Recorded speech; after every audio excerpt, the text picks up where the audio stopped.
पाठ 3 शब्द विचार। मोर्फोलॉजी। सार्थक वर्णों के मेल को शब्द कहते हैं, यानी कि जब सही वर्ण मिलते हैं तो उससे एक शब्द बनता है।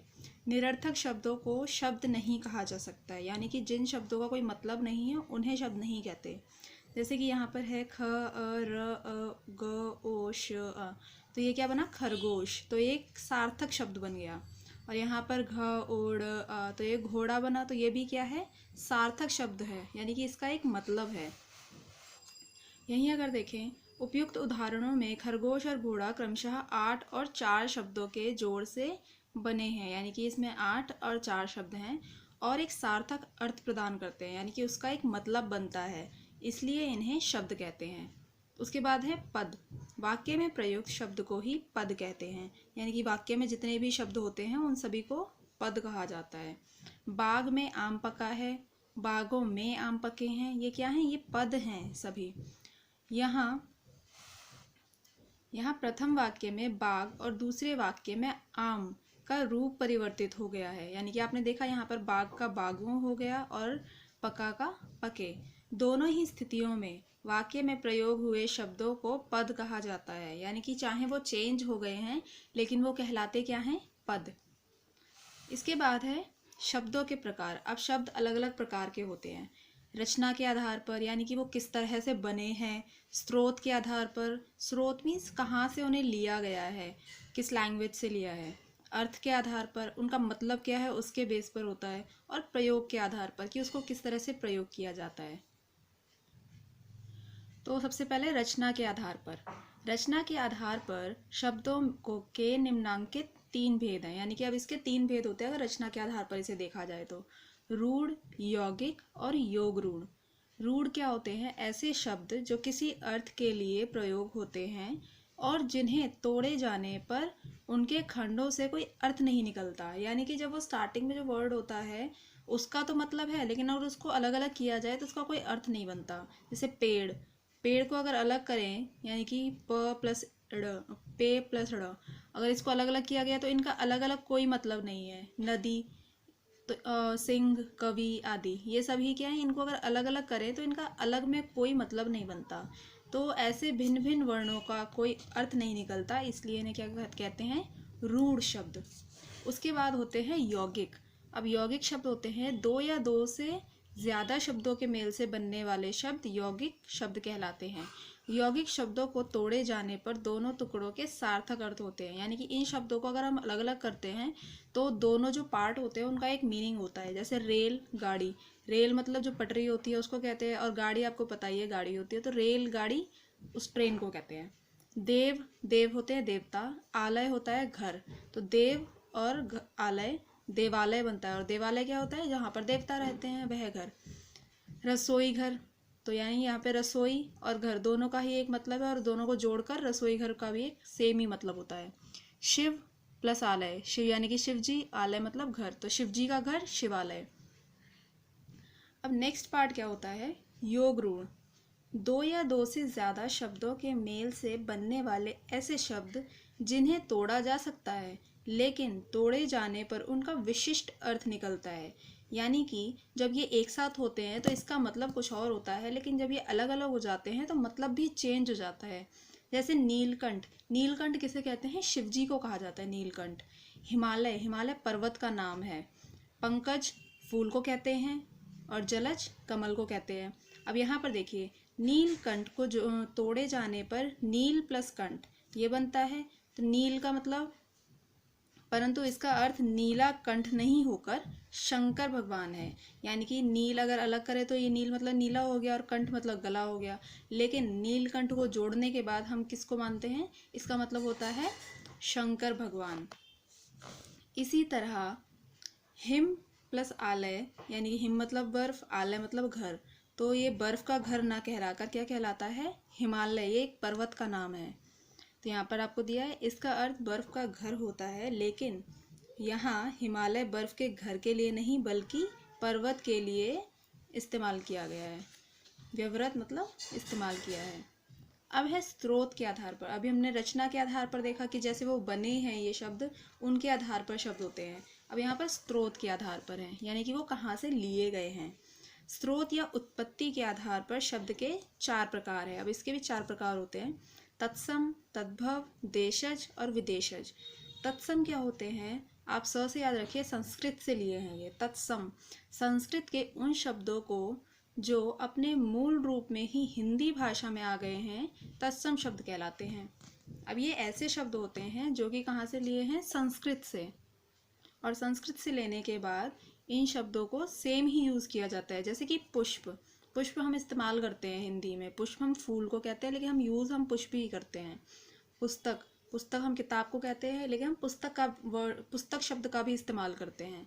बालक, विद्या, रात्रि, साधु, आत्मा, सर्प, दुग्ध, राजा, ये सभी क्या हैं, संस्कृत के शब्द हैं, लेकिन हम इन्हें हिंदी में ऐसे ही यूज़ करते हैं, ऐसे ही इस्तेमाल करते हैं, इसलिए ये सीधे वहीं से आए हैं, तत्सम शब्द कहलाते हैं ये। दूसरे होते हैं तद्भव। ये ऐसे शब्द होते हैं जो थे तो संस्कृत के, लेकिन ये धीरे धीरे चेंज हो गए थोड़े से। वे शब्द मूलतः संस्कृत के हैं, यानी कि शुरू में तो वह संस्कृत के थे, लेकिन हिंदी में आते आते उनका रूप परिवर्तित हो गया है, यानी कि अब थोड़ा चेंज हो गया है, तद्भव शब्द कहलाते हैं। उदाहरण, अब उदाहरण क्या है, सांप, सांप को जो है संस्कृत में सर्प कहते हैं, तो सर्प से ये क्या बन गया, सांप बन गया। मुख से मुंह हो गया, कर्ण का कान हो गया, हस्तिन का हाथी हो गया, भिक्षा का भीख, यानी कि ये थोड़ा थोड़ा चेंज हो गया है। हिंदी में सांप, मुंह, कान, हाथी, भीख शब्द प्रचलित हैं, यानी कि काफ़ी फेमस है, यानी कि हमने देखे हैं काफ़ी बार। अब है देशज शब्द। देशज नाम से ही पता चलता है कि हमारे देश के ही हैं ये।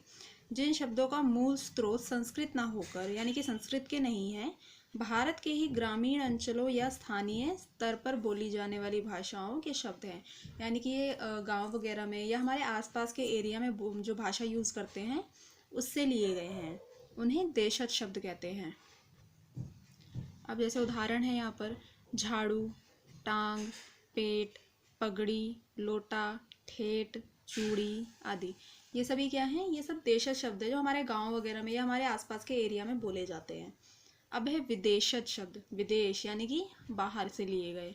वे शब्द जो विदेशी भाषाओं जैसे अंग्रेज़ी, पुर्तगाली, अरबी, फारसी से हिंदी में आए हैं, विदेशज शब्द कहलाते हैं। तो ऐसे शब्द क्या कहलाते हैं, विदेशज। जैसे स्कूल, स्कूल अंग्रेज़ी का शब्द है, संतरा पुर्तगाली शब्द है, रिक्शा जापानी शब्द है, चाय चीनी शब्द है, और बाज़ार, फ़कीर, बर्फ़, सज़ा ये अरबी फ़ारसी के शब्द हैं, यानी कि ये अलग लैंग्वेज से लिए गए हैं और फिर हम उसे इस्तेमाल करने लगे हैं अपनी डेली लाइफ में। नाउ नेक्स्ट, अर्थ के आधार पर। अब अगला क्या है, अर्थ, यानी कि उनके मतलब के आधार पर भी ये बटे हुए हैं। अब अर्थ के आधार पर ये किस तरह से बटे हैं, सार्थक शब्द और निरर्थक शब्द। यहाँ पे है, अर्थ के आधार पर शब्दों को इस प्रकार वर्गीकृत किया जा सकता है। वर्गीकृत मीन्स बांटा जा सकता है। तो एक है सार्थक और दूसरा है निरर्थक। मैंने आपको अभी बताया था, सार्थक मतलब जिनका कोई अर्थ बनता है, वे शब्द जिनका सार्थक अर्थ निकलता है सार्थक शब्द कहलाते हैं। जैसे नदी, पीपल, पहिया, हम इन सब शब्दों को जानते हैं। निरर्थक शब्द ऐसे शब्द होते हैं जिनका कोई मतलब ही नहीं होता, वे शब्द जिनका कोई अर्थ नहीं निकलता उन्हें निरर्थक शब्द कहते हैं। यथा वंडा, राटी, यट आदि, ये सारे शब्द क्या है, इनका कोई मतलब नहीं है ना, हमने सुने भी नहीं है ऐसे शब्द, तो ये क्या है, निरर्थक शब्द होते हैं, इनका कोई अर्थ नहीं होता। अब अगला है प्रयोग के आधार पर, यानी कि इनके इस्तेमाल के आधार पर। प्रयोग के आधार पर शब्द सामान्यतया 3 प्रकार के होते हैं। अब 3 तरह के हैं ये, सामान्य शब्दावली के शब्द, तकनीकी शब्दावली के शब्द, अर्ध तकनीकी शब्दावली के शब्द। अब सामान्य क्या होते हैं, सामान्य जो हम रोज़ की लाइफ में इस्तेमाल करते हैं, अपनी रोज़मर्रा की ज़िंदगी में यूज़ करते हैं। सामान्य शब्दावली के शब्द, सामान्य शब्दावली वह शब्दावली है जो समाज के सभी मनुष्यों के सामान्य प्रयोग में काम आती है, मतलब हम इसे रोज में ही इस्तेमाल करते हैं। जैसे कि सामान्य शब्दावली के शब्द, इसमें उदाहरण क्या है, ईश्वर, दुकान, माँ बाप, सूरज, हाथ पैर आदि, यानी कि ये शब्द हम रोज में ही यूज़ करते हैं और सभी लोग करते हैं नॉर्मली। अब तकनीकी कैसे होते हैं, तकनीकी शब्द जो होते हैं वो हम रोज़ में यूज़ नहीं करते, ये हमें कहीं ज़रूरी स्पेशली यूज़ करने होते हैं। शिक्षा और व्यवसाय का क्षेत्र काफ़ी विस्तृत है, ऐसे में एक का ज्ञान क्षेत्र दूसरे व्यक्ति के ज्ञान क्षेत्र से या एक का व्यावसायिक जीवन दूसरे के व्यावसायिक जीवन से सर्वथा पृथक होता है, मतलब अलग होता है। यानी कि नॉर्मली लोगों का जो जीवन है, उनके रहने का जो तरीका है, उनका जो ज्ञान है वो अलग अलग होता है। किसी को ज़्यादा नॉलेज होती है तो वो अलग अलग तरह के शब्द यूज़ करते हैं, और जिनको जो नॉर्मल बोलते हैं वो नॉर्मल बातचीत करते हैं अपनी। ऐसी स्थिति में वर्ग विशेष से संबंधित सीमित शब्दावली काम आती है। यानी कि अब सिर्फ उतनी सी शब्दावली यूज़ नहीं करते, वो थोड़ा अलग यूज़ करने की कोशिश करते हैं। ऐसी शब्दावली प्राय परिभाषिक होती है, जैसे कि बल, प्रदूषण, पूंजी, पर्यावरण, कनिष्ठ, उपबंध आदि। अब ऐसे शब्द हम जो है रोज़ में यूज़ नहीं करते, लेकिन जब हम थोड़ी नॉलेज गेन कर लेते हैं, थोड़ा पढ़ लिख लेते हैं, तो उसके बाद हम ऐसे शब्द यूज़ करना इस्तेमाल कर देते हैं, शुरू कर देते हैं। इसके बाद है अर्ध तकनीकी शब्दावली के शब्द। इस प्रकार के शब्दों का प्रयोग सामान्य व्यक्ति और विशेषज्ञ दोनों करते हैं। यानी कि ये नॉर्मल लोग भी करते हैं, लेकिन जो बहुत थोड़े पढ़े लिखे होते हैं वो लोग भी यूज़ करते हैं। अंतर केवल इतना है कि विशेषज्ञ का अर्थ ठीक तरह से परिभाषित होता है, जबकि सामान्य व्यक्ति का अर्थ शिथिल होता है। मतलब अब यहाँ मतलब थोड़ा सा चेंज हो जाता है। लोग तो ये यूज़ करते हैं, जैसे कि अर्धसैनिक बल, यानी कि यह अर्धसैनिक बल किसके लिए यूज़ किया गया है? बीएसएफ के लिए। बल मतलब फोर्स होता है, कोई भी जो आर्मी वगैरह होती है। और आम आदमी के लिए बल, आम आदमी के लिए के बल से अलग है। अब यानी कि हम लोग जो बल यूज़ करते हैं वो अलग चीज़ है। यद्यपि दोनों में एक सीमा तक समानता है, कुछ हद तक तो है सेम, लेकिन कुछ थोड़ा सा अलग है ये शब्द। अब आगे आपको यहाँ पे तत्सम और तद्भव शब्द दिए हैं। तत्सम जो संस्कृत से लिए गए थे, और तद्भव उनका जो हिंदी मीनिंग है। जैसे कि सप्त, संस्कृत में सप्त कहते हैं, लेकिन हिंदी में सात कहते हैं। दुग्ध को हिंदी में दूध कहते हैं। मुख को मुंह, भ्रातृ को भाई, कार्य को काज, सत्य को सच, जिह्वा को जीभ। तो इस तरह से आपको और भी तत्सम शब्द दिए हैं, जिनके आपको हिंदी शब्द भी दिए हैं, तो आपको इनको समझना है, अच्छे से रीड करना है। अब यहाँ पे कुछ विदेशी शब्द भी दिए हैं। यहाँ पे अंग्रेज़ी के शब्द हैं। अफसर, कॉलेज, टेलीफोन, कोर्ट, टिकट, ये सब इंग्लिश के शब्द हैं, अंग्रेज़ी के हैं। अरबी फ़ारसी के कुछ शब्द दिए हैं आपको। आका, आफत, कागज़, कानून, ये किसके शब्द हैं? अरबी फ़ारसी के। इसके बाद है पुर्तगाली शब्द। साबुन, पादरी, बाल्टी, अलमारी, आलपिन, ये सब किसके शब्द हैं? पुर्तगाली शब्द हैं। फ्रांसीसी के हैं काजू, कारतूस, अंग्रेज़, ऐसे ही काफ़ी और भी शब्द हैं। चीनी शब्द में चाय है, लीची है। और जापानी शब्द रिक्शा, ये रिक्शा कहाँ से लिया गया है? जापानी शब्द है ये। तो ये चैप्टर कंप्लीट हो गया। आप इसको अच्छे से समझेंगे एक बार फिर से रीडिंग करके, और फिर हम इसकी एक्सरसाइज करेंगे।